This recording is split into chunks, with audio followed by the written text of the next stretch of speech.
Dream with me for a moment. What if we could start a movement that would double volunteerism in the United States? What would it look like? Who could help shape this movement?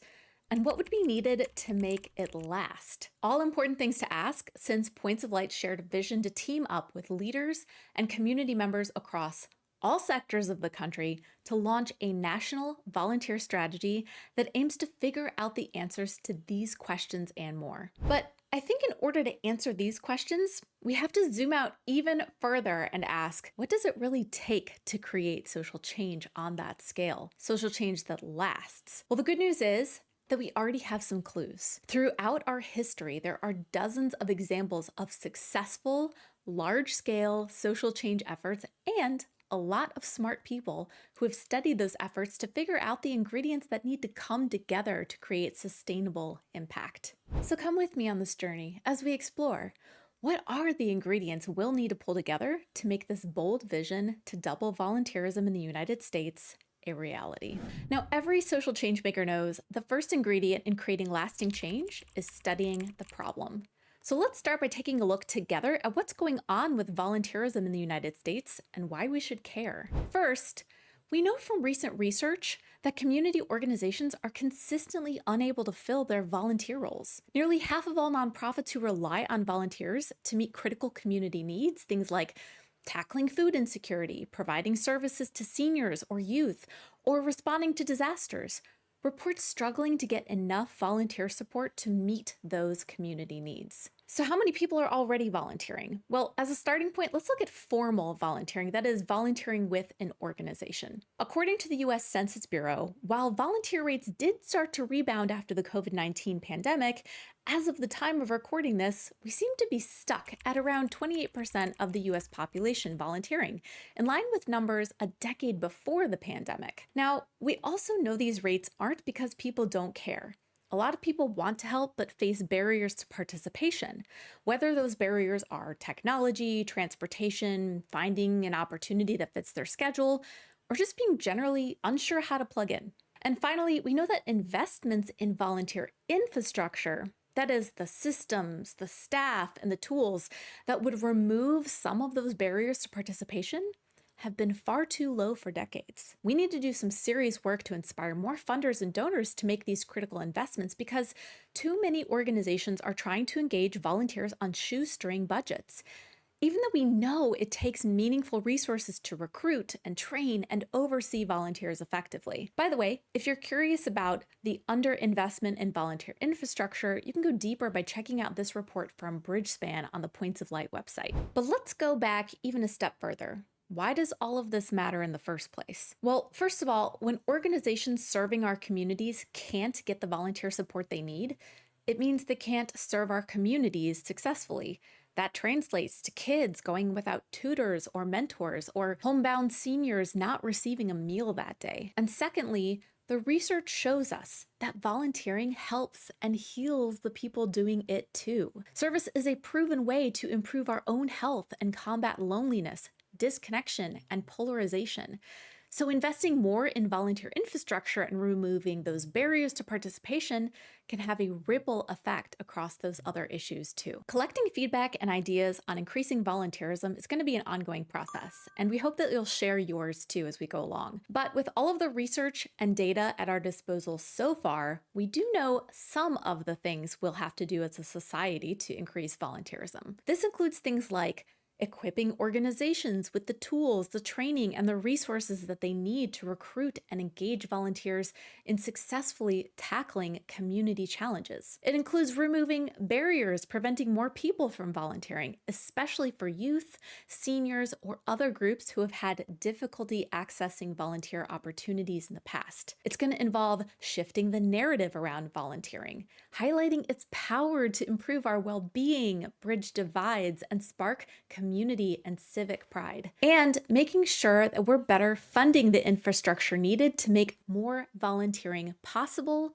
meaningful, and successful for the long haul. These things aren't easy, but they are possible with the right elements in place. So let's take a look at those ingredients of successful social change movements to think through how we're going to pull this off together. A few years ago, Harvard Business Review published an article examining lessons from several world-changing initiatives. The article identified 4 traits all of these successful initiatives shared. First, these initiatives took time. Real change, as we know, takes years, sometimes even decades. Take child hunger, for example. A major topic of concern since the late 19th century, it wasn't until the late 1960s that an effort to expand school lunch access for low-income children started gaining momentum. By 2012, nearly half of U.S. school children, over 30 million, were getting support through free or reduced school lunches. Executing on the bold goals of the National Volunteer Strategy are going to take time too. That's why it's important to look at what we can accomplish together over 10 or more years, not just 1 or 2. Secondly, these initiatives required a combination of grassroots work on the ground and policy shifts across different sectors at the state or national levels. Did you know car seat use has reduced the risk of death for infants by over 70%, and that's not by chance. Grassroots volunteers across the sectors came together to advocate for car safety policies in the 1960s and 1970s, and we really started seeing results after car seat laws were passed across many states. Speaking of people across the sectors coming together, another ingredient of these successful social change initiatives was cross-sector collaboration. That means people across nonprofits and government and businesses and communities all showing up to collaborate. Now, a lot of us have learned CPR in babysitting, disaster response, or work-related training. In fact, today, an estimated 18 million Americans learn life-saving CPR skills every year. How did it become so widespread? Because individuals, organizations, government agencies, and philanthropists all came together to develop the training, raise awareness about it, and fund it to reach massive scale. Building a cross-sector coalition like this is going to be a necessary part of the success of the National Volunteer Strategy too.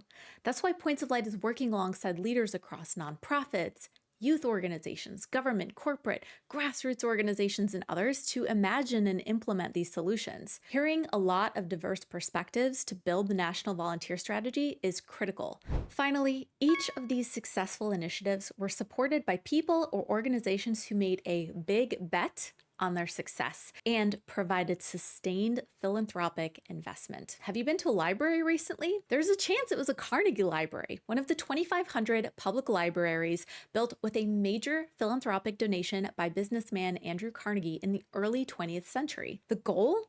Make literacy available to everyone for free. Carnegie teamed up with local governments to fund the initial construction of these libraries with a deal that the government would sustain them afterwards. Though Carnegie's philanthropic investment didn't fund all of our nation's libraries, it did help spark a movement. Community leaders and volunteers continue to advocate for more libraries, and today, 96% of Americans have access to free libraries. Imagine a world where volunteerism could be as accessible and commonplace as our libraries, a world where people can easily find all the information they need about how to get involved and be a part of solving their community's challenges together. Building a movement to double volunteerism in the United States is going to take time.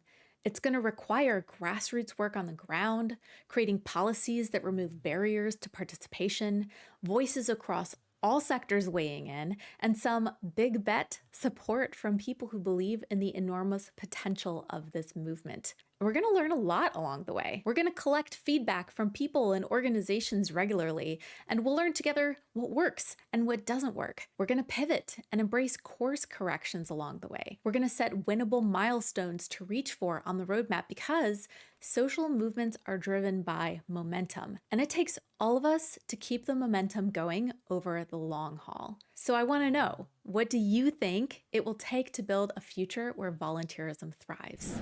Connect with this effort, share your feedback, and learn about the ways to participate in this movement at www.pointsoflight.org/reimagining-service.